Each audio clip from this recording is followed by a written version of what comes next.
નમસ્કાર મિત્રો, સુપ્રભાતમ. અમારી આલેત નેચર ટીવી યુટ્યુબ ચેનલ ઉપર આપનું હાર્દિક સ્વાગત છે. મિત્રો, આપણે દર વખતે અલગ અલગ વનસ્પતિનો પરિચય મેળવીએ છીએ. આજે આપણે એક એવી વનસ્પતિનો પરિચય મેળવવાનો છે કે જે એમ કહેવાય છે કે ડાયાબિટીસમાં કામ આવે છે. પણ ડાયાબિટીસ કરતાં પણ મને એનું જો સૌથી વધારે કોઈ ઉત્તમ કામ ગમ્યું હોય તો એ વ્યસન મુક્તિનું છે. કારણ કે એના પાન ખાધા બાદ આપણને કોઈ સ્વાદ આવતો નથી. એટલે ટૂંકમાં કોઈ માવા ખાતા હોય કે કોઈને બીજું કોઈ બંધાણ હોય તો એના પાન ચાવી લે તો ત્યાર પછી સ્વાદ આવે નહીં. એટલે ધીમે ધીમે એ વ્યસન મુકાઈ જાય. અને મધુપ્રમેહ એટલે કે ડાયાબિટીસમાં પણ કામ તો આવે જ છે. તો એના માટે એવું કહેવાય છે કે આ વેલાના પાન ખાધા પછી મીઠો સ્વાદ ન ગણાય, મીઠો સ્વાદ ન જણાય, માટે જ આ વેલ મધુનાશીની વેલ ગણાય. તો મિત્રો, આજે આપણે એ મધુનાશીની વેલ વિશે માહિતી મેળવવાની છે. તો જોઈએ મધુનાશીની વેલ વિશે. આ મધુનાશીની વેલ છે. આ વેલ મોટા વિસ્તારવાળી અને તેના વેલા ઊંચા ઝાડો અને વાડ ઉપર ચડેલા જોવા મળે છે. આ એક બહુવર્ષાયુ વેલ છે. તે મોટે ભાગે બાગ બગીચાઓમાં, વાડીની વાડમાં તેમજ જંગલ વિસ્તારમાં ઊંચા ઝાડ ઉપર ચડેલી હોય છે. અત્યારે તો ઘણા લોકો પોતાની વાડીએ અને ઘરે પણ વાવે છે. આ વેલને ગુજરાતીમાં મેઢાશીંગી અથવા ગુડમાર કહે છે, જ્યારે હિન્દીમાં તે ભેડશીંગી કે ગુડમાર તરીકે ઓળખાય છે. તો કોઈક તેને ગુરમાર પણ કહે છે. ગુરમારનો અર્થ ખાંડનો નાશ કરનાર એવો થાય છે.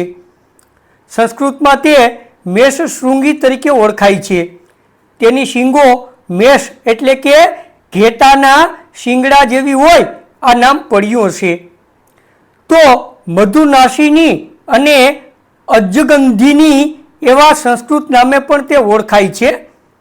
તેનું અંગ્રેજી નામ સ્મોલ ઇન્ડિયન ઇપેકાકુ આન્હા છે, જ્યારે તેનું શાસ્ત્રીય નામ જીમ્નેમા સિલ્વેસ્ટ્રી છે. તેના વેલા ખૂબ લાંબા થાય છે, તેથી તે મોટા ઝાડ ઉપર પથરાઈ જાય છે. અમુક જગ્યાએ બાંધેલા માચડા ઉપર ગાઢ રીતે છવાયેલી તે જોવા મળે છે. તેના વેલા ખૂબ જ મજબૂત હોય છે. મુખ્ય દાંડી અંગૂઠાથી વિશેષ જાડી, તેમાંથી અનેક શાખાઓ નીકળેલી, મૂળમાંથી પણ શાખાઓ નીકળેલી, એકબીજામાં વીંટળાતી આગળ વધી ચોથ તરફ પથરાઈ જાય છે. તેમની કોમળ શાખાઓ સૂતળી જેવી જાડી, પીળાશ પટ્ટા લીલા રંગની અને મજબૂત હોય છે.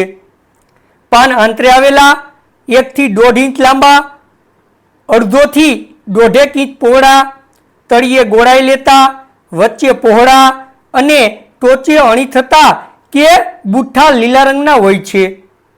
પાકા પાન પીળા થઈ ખરી જાય છે. પાન સ્વાદે તુરા અને સહેજ કડવાશ લેતા હોય છે. તે ચાવીને ખાવાથી થોડી વાર સુધી કોઈ પણ સ્વાદ અનુભવાતો નથી. પત્રકોણમાંથી નીકળેલી સળી ઉપર ફૂલના ઝુમખા આવે છે. ફૂલ નાના, બહારથી લીલા, અંદરથી પીળા અને વચ્ચે સફેદ રંગના જોવા મળે છે.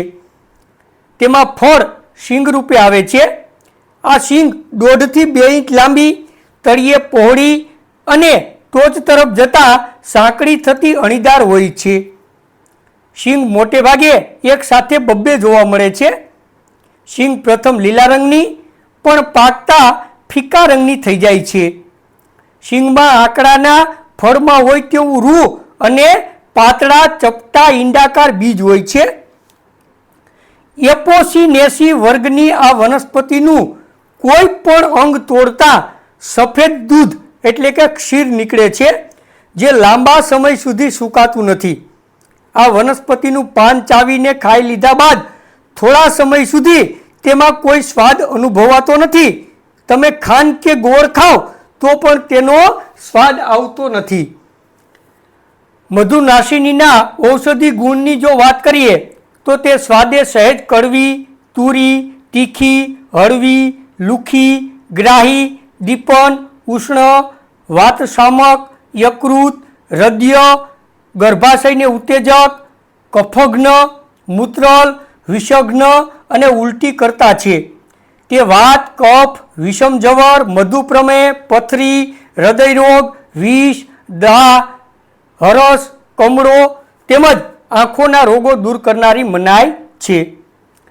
મધુનાશિનીના ઔષધિ ઉપયોગની જો વાત કરવામાં આવે તો તેનું સર્વાંગ ઔષધ રૂપે કામ આવે છે.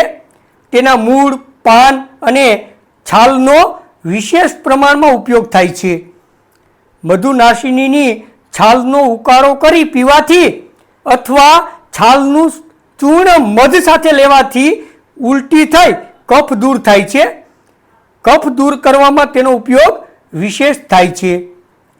મધુનાશિનીના પાનનો રસ મધમાં મેળવી પીવાથી અંડકોષ વૃદ્ધિનો સોજો ઉતરે છે. મધુનાશિનીના મૂળની છાલ ચલમમાં નાખી પીવાથી શ્વાસ અને ઉધરસ દૂર થાય છે. મધુનાશિનીના મૂળનો કાઢો કરી પીવાથી સર્પવિષ અને અફીણનું ઝેર ઉતરે છે.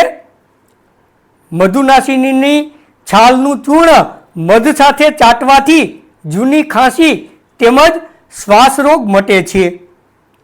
આ વેલના પાનનો ઉકાળો કરી પીવાથી કૃમિ દૂર થાય છે.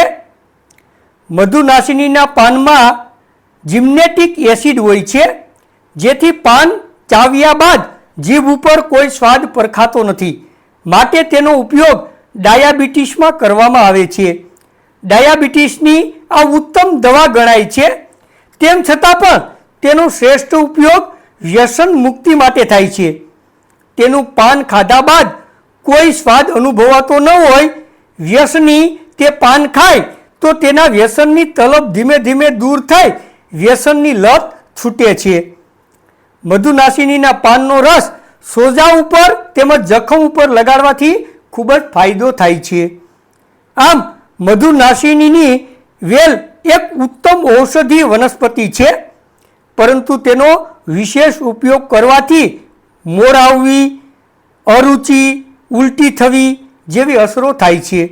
માટે તેનો પ્રમાણસર અને વૈદ્યની સલાહ અનુસાર ઉપયોગ કરવો જોઈએ.